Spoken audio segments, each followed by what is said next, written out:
Separated with my husband.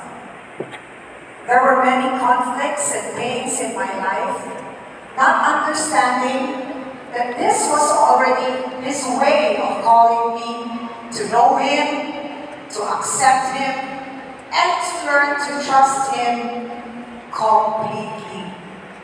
Iba po yung trust lang at yung sa trust completely.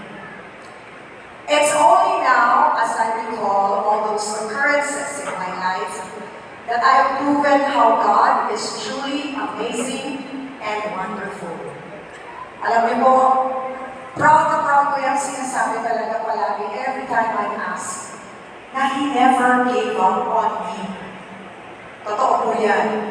Kahit ako po talaga ay napakatigas ang ulo. Next slide, please. Ay, may ganyan pala. Sige po. Huwag na rin po yan. Masyado po ang bata siya. Yan. Some of you may know me as a TV, movie, and radio personality. But para po kay Lord, ako po yung anak niyang si Amy. Armida, ang tawagin sa palibhasa lalaki noon. Amelia. Isang anak na napakakulit and very stubborn. Why? During that time when I haven't accepted the Lord in my heart, I would always dictate to the Lord every time na magdadasal ako sa Kanya. I will dictate to Him what I want to happen in my life. And not only that, pag nagdadasal ako, gusto ko kung ano yung gusto kong mangyari. Dapat yun yun, Lord, and not the other way around. I got married, not naman too early, but I guess in a situation na pinilit ko. Pinilit ko talaga ang lahat, and I did not wait for God's plan for me. I remember, before I used to write a letter kay Lord. Hindi man every day, but I would always find time to thank Him for all the blessings that He has given me. Sad to say, after my marriage failed, I just stopped writing Him.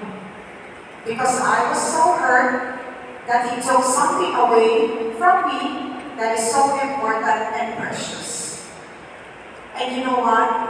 I blamed the Lord many, many times.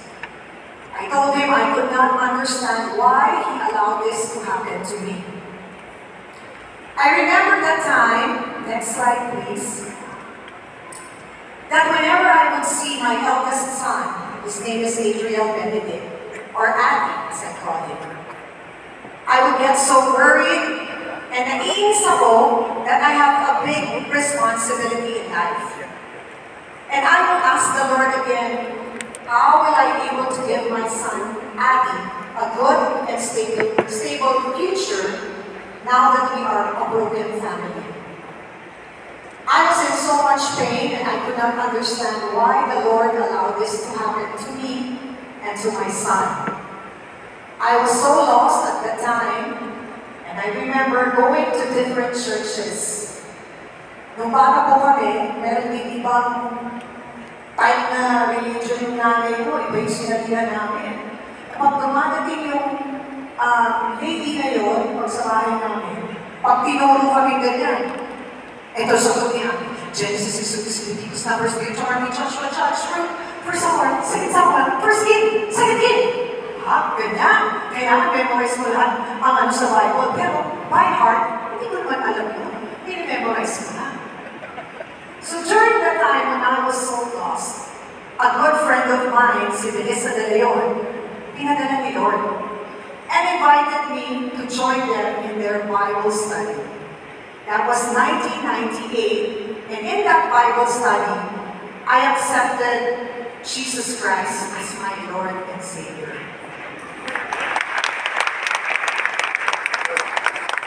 God is truly amazing because He never gave up on me. His love for me is never changing. Totoo po yan. And that same year, that same year, I started going to GCF Ortigas. Slowly, I was getting to know our Lord Jesus Christ. And after about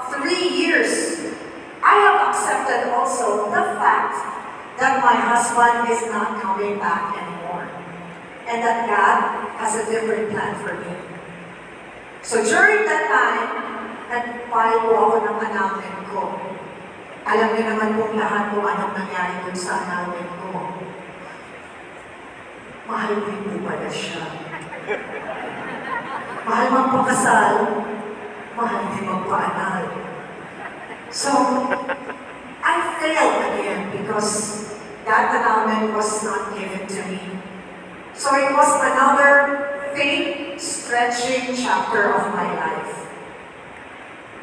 And during that time, I admit, ang dami ko pong naging backsliding moments sa pagdududa, and then bumalik ako dun sa dating gawin.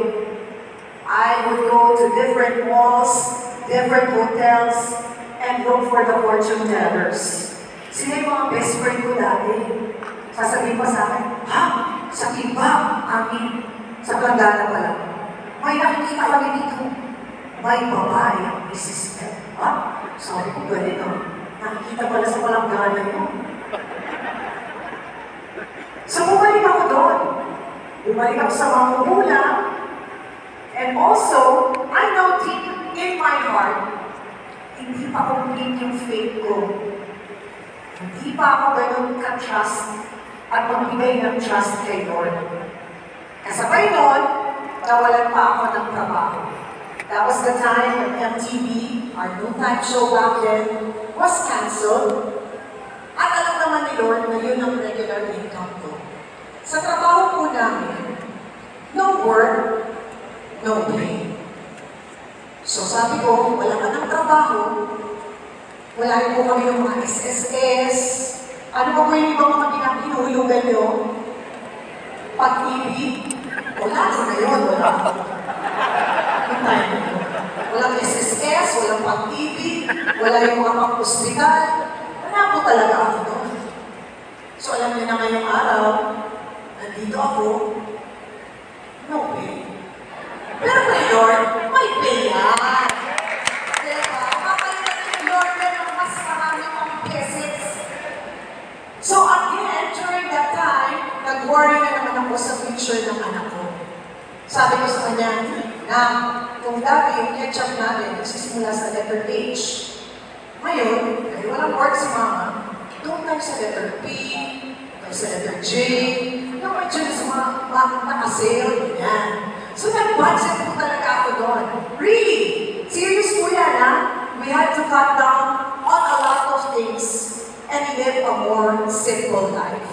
Di ba nung araw dati, uso-uso, wow, pagkaano ka, yung sa mga, sa telepono, pag yung premium yung ano mo, 5,000 yung limit, ganyan.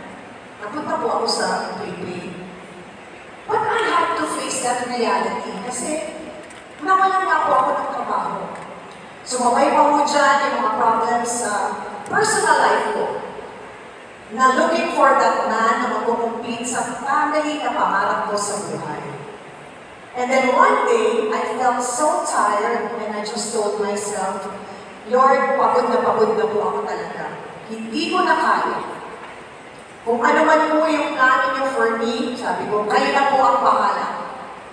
Sinabi ko yan, tanda ako na nandun ako sa roof deck ng condo kung saan po ako nagre-rent. Nakatingin pa ako ganun sa langit. Sabi ko, Lord, pagod na ako. Hindi ko na alam, ikaw nang bahala. Siyempre, nakainom pa. Tapos medyo nagtakot pa ako ng boding gano'n. Kasi nga, kailangan dramatic yung eksena. Sabi ni Lord, napaka-arte talaga nitong body. O yun, kinabukasan nakatakot po ako ng memo, bawal na po ako umakit dun sa roof deck. So sabi ko, wala na Lord, ito na talaga. I give up, I surrender. I said, I surrender everything to you. Yung sinasabing complete trust and surrender kay Lord, ibig sabihin, no ifs, no buts. Ganun po talaga. Kailangan walang mga sinasabing, Lord, baka naman. Hindi pwede yung mga ganun. Lord, bikini. Hindi pwede. And so, pinangawakan ko po ang Jeremiah 29:13. It says, you will seek me and find me, and when you seek me with all your heart. Galaw-galaw po tayo, yung mga inaantok. Kamusta po? Okay po po? Sir, good morning! Good morning!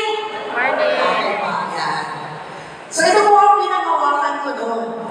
Alam ko kasi, at times, we too wrestle against God's invitation to serve. His good plan to put meaning and direction sa ating buhay.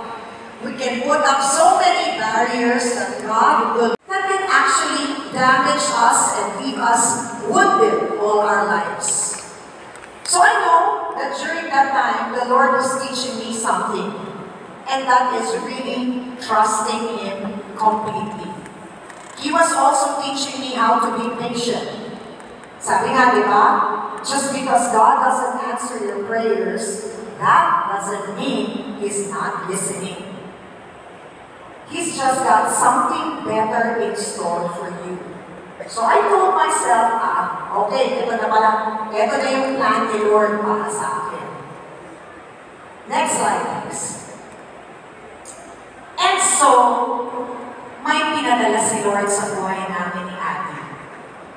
At yan ang aking ka-hashtag forevermore. Yan po ang aking asawang si Carlo. At ang tanging nasabi ko kay Lord ay, Eddie, wow, thank you, Lord.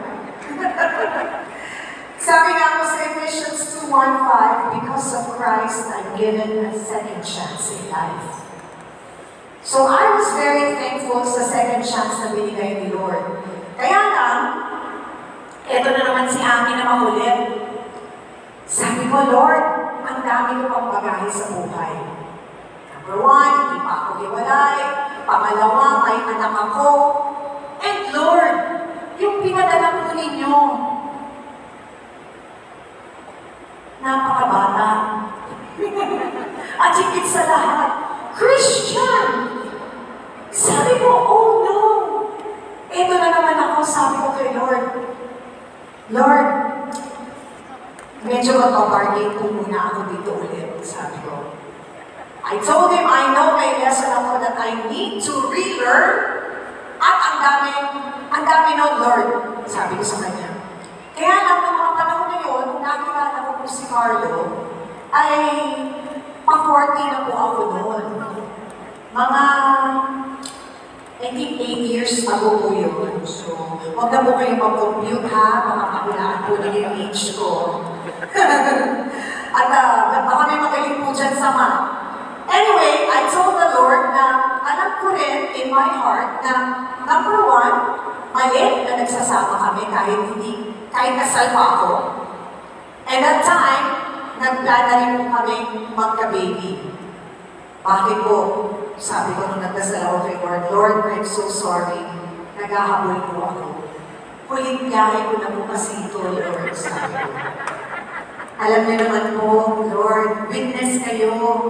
Ang MRT ko at LRT sa Pilipinas, lagi pong sira. Minsan nga po maandar, may tumutulong aircon, o kaya bukas po ang pinto. So sabi ko, pagbigyan mo na ako, Lord, baka huling biyahe ko na ito. Sabi ko, sabi ni Lord, naku, ito talagang anak kong si Ani. And you know what? The Lord is so loving and understanding kasi hindi pa rin siya nag-give up sa aking kakulitan. Na-bless kami ni Carlo with a baby. But after 10 weeks, sad to say, I lost that baby. After which, I got into an accident sa Baguio na nabalian po ako sa right tibia, and they had to insert a titanium and then remove it after a year. So sabi ko, Lord, ang dami na naman po yung stretching moments ko. Ano po ba? Dapat kong matutunan. 1, yung accident po ako, sabi ko, baka the Lord is telling me, take your time, my child. Masyado ka ng busy. Masyado kang nag-worry kung ano kakainin mo sa araw-araw. Trabaho ka ng trabaho. Wala ka ng time para sa akin. So, 3 buwan po akong hindi pinagtrabaho ni Lord nun. Kaya again, alam niyo naman, sa trabaho namin, No work, no pay. Thank you po, ma'am. Isami. Salamat din po.